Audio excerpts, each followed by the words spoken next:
Bienvenue dans l'émission Saveurs divines.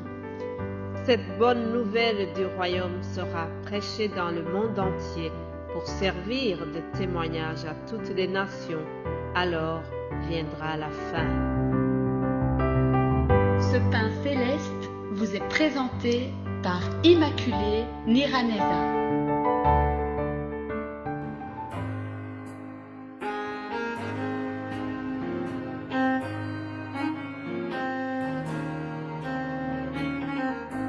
Shalom, shalom, peuple de Dieu, chers amis qui écoutent l'émission Saveurs divines. Alléluia, que le nom de l'Éternel soit loué. Mon âme bénit l'Éternel, que tout ce qui est en moi bénisse son saint nom. Mon âme bénit l'Éternel et n'oublie aucun de ses bienfaits. C'est lui qui pardonne toutes tes iniquités, c'est lui qui guérit tes maladies. C'est lui qui délivre ta vie de la fosse, qui te couronne de bonté et de miséricorde. C'est lui qui rassasie de bien ta vieillesse. C'est lui qui te fait rajeunir comme l'aigle. Alléluia. Mon âme bénit l'Éternel, car il m'a fait beaucoup de bien. Je bénis l'Éternel pour cette semaine que nous avons commencée hier. Je bénis l'Éternel pour vous tous qui nous encouragez. Je bénis l'Éternel pour ma vie privée, ma vie dans le ministère Saveurs divines. Je bénis l'Éternel pour vous tous, pour votre vie. Alléluia. Que toute la gloire revienne à notre Dieu. Amen.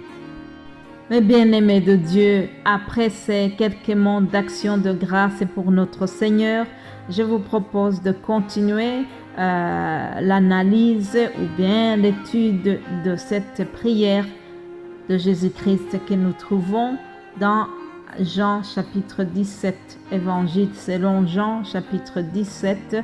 C'est la prière sacerdotale de notre Seigneur Jésus-Christ.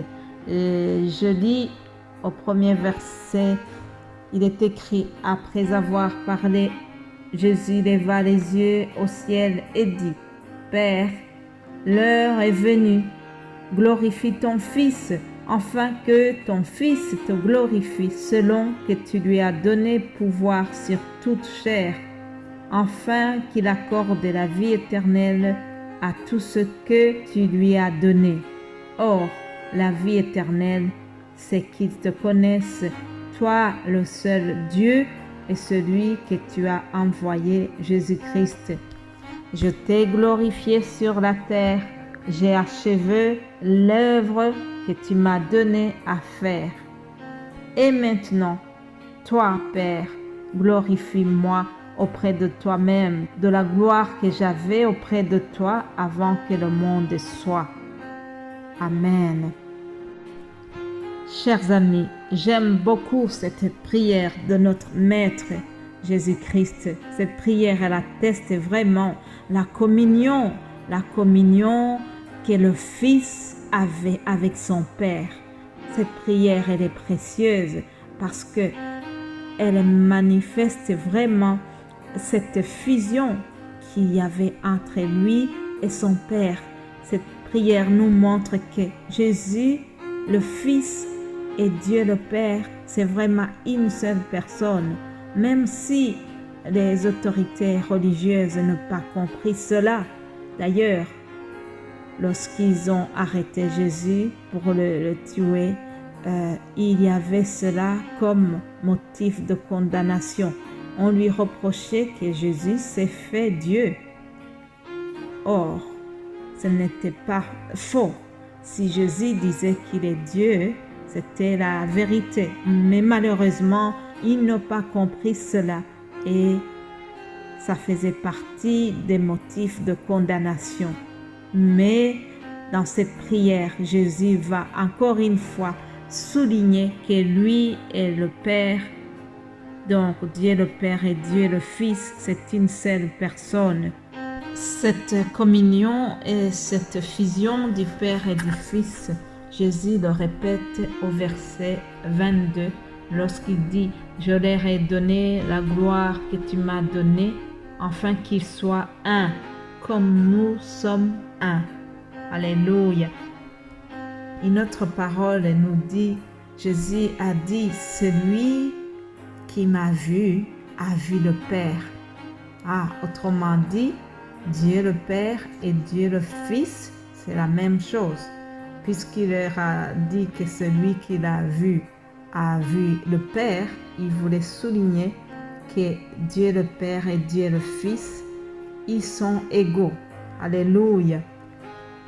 Je voudrais aussi souligner l'obéissance que Jésus a manifestée au travers son œuvre à la croix.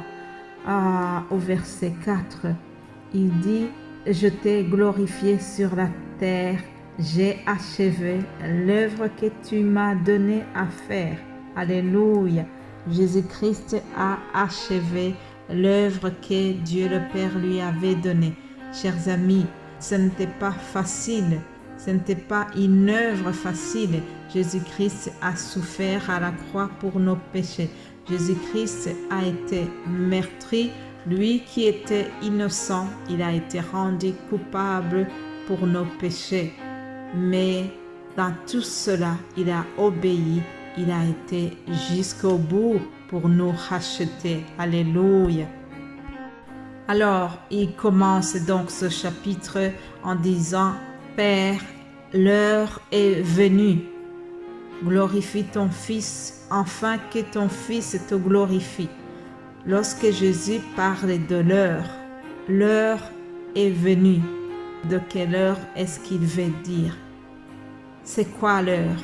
L'heure dont parle Jésus, c'est ce moment qui est arrivé. C'est le moment d'être sacrifié. C'est le moment où il va souffrir à la croix.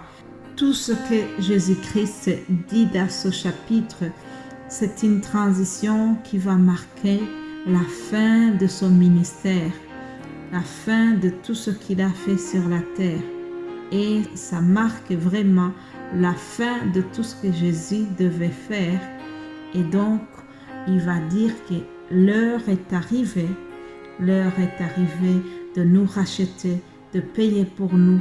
L'heure est arrivée où il va être mis à mort et c'est grâce à sa mort que nous avons été pardonnés. Alléluia.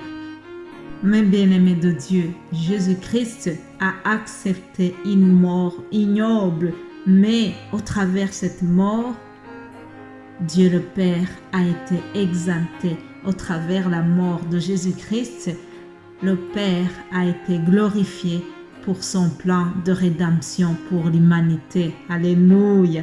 Jean chapitre 13 le dit très bien au verset 31. Il est écrit, « Lorsque Judas fut sorti, Jésus dit, « Maintenant, le Fils de l'homme a été glorifié et Dieu a été glorifié en lui.